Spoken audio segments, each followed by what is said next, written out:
Good morning, children. Today, in democratic politics, we are going to start with our first chapter, that is, what is democracy? Why democracy? This chapter builds on a simple definition of democracy. Step by step, we work out of meaning of the term involved in this definition. The aim here is to understand clearly the bare minimum features of democratic form of government, merits and demerits of democracy. After going through this chapter, we should be able to distinguish a democratic form of government from a non-democratic form of government. Towards the end of this chapter, we step beyond this minimal objective and introduce a broader idea of democracy. Now we will start the chapter with simple definition of democracy.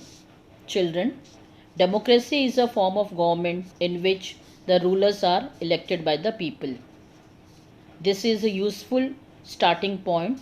This definition allows us to separate democracy from forms of government that are clearly not democratic. This simple definition is not educate. It reminds us that democracy is a people's rule.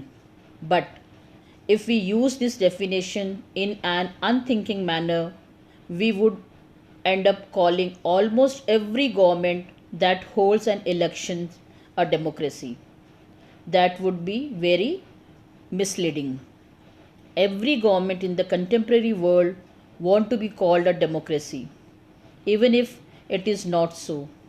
That is why we need to carefully distinguish between a government that is a democracy and one that pretends to be one. We can do so by understanding each word of this definition carefully and spelling out the features of democratic government. Children, we have started with a simple definition, that is, democracy is a form of government in which the rulers are elected by the people. Now, children, this definition raises many questions. Each and every word in this definition has the meaning, has some questions. First, who are the rulers? Who are the rulers in this definition? Which officials must be elected for any government to be called a democracy? Which decisions may be taken by non-elected officials in a democracy? Second one, what kind of elections? What kind of elections constitutes a democratic election? What condition must be fulfilled for an election to be considered democratic? Then, who are the people? Who are the people who can elect the rulers or get elected as rulers? Should this include every citizen on an equal basis? Can a democracy deny some citizens this right? And finally, what kind of form of government? Can elected rulers do whatever they want in a democracy? Or must a democratic government functions with some limits? It is necessary for a democracy to respect some rights of the citizens.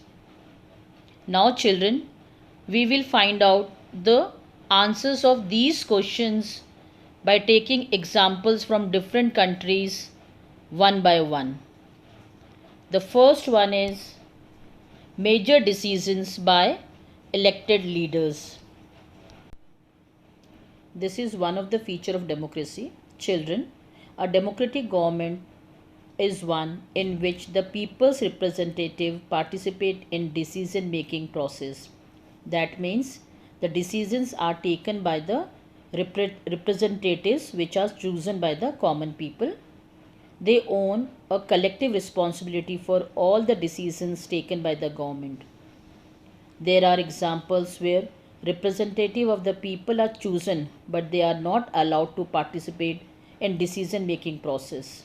This happens in many dictatorship and monarchy form of the government. Children, This we will understand with the help of one example.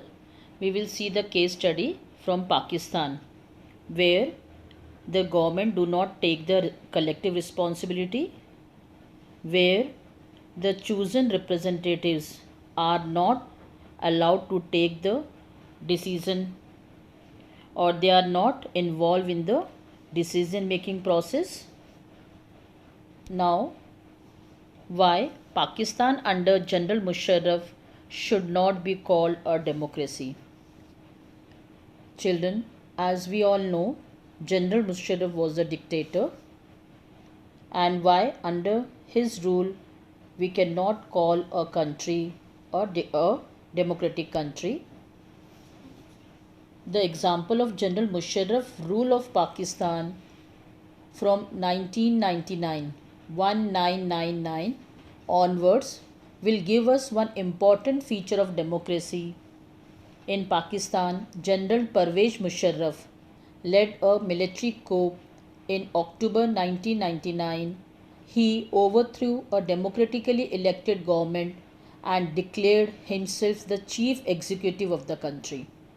Later, he changed his designation to president. In 2002, he held a referendum in the country that granted him a 5-year extension. Children, referendum means a direct vote in which an entire electorate is asked to either accept or reject a particular proposal. This may be adoption of a new constitution, a law, or a specific governmental policies. Children, in August 2002, Musharraf issued a legal framework order that amended the Constitution of Pakistan. According to this order, the President can dismiss the national or a provisional assemblies.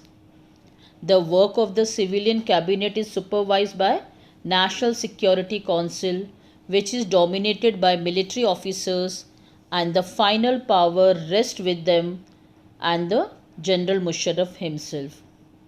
During his rule, although the people may have elected their representative to the national and provisional assemblies, these representatives were not allowed to take the final decisions. Instead, these were taken by the General Musharraf and his group of army officials, none of whom were elected by the people. This condition cannot be termed as people's rule. Thus, one feature of democracy is that in a democracy, the final decision making power must rest with those elected by the people. Now, the second feature, that is free and fair elections or free and fair electoral competition. In a democracy, the ruler must be truly people's representative. To choose representative, we need a system of elections. An election could have some meaning and significance only if it is held free and fair manner. A free election is one where every person has an equal right to vote. Children, this we are going to understand with the two case studies. One is from China and other is from Mexico. Now, should we consider the elections held in China democratic elections? Are the elections which are held in China are democratic? Children, the member of China's parliament are elected by the people after every 5 years.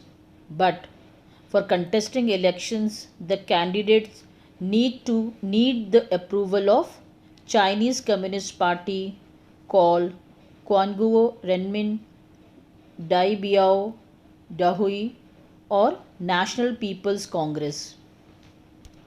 In National People's Congress or the National People Congress has the power to appoint the president of a country and some members elected by the army. Before contesting election, a candidate needs the approval of Chinese Communist Party, only its member or members of 8 parties allied to it are allowed to contest. Thus, the government formed is always by the Communist Party. Now, the second case study, that is from Mexico. Should we consider the elections held in Mexico democratic elections, or can we call the elections which are held in Mexico a democratic elections? Since its independence in 1930, Mexico holds election after every 6 years to elect the president. Children, here in Mexico, the elections are held after every 6 years. Mexico has never been under the military or a dictator rule. In Mexico till 2000, presidential election was won by PRI, Institutional Revolutionary Party, as they employed many corrupt practices and unethical means to win the elections every time.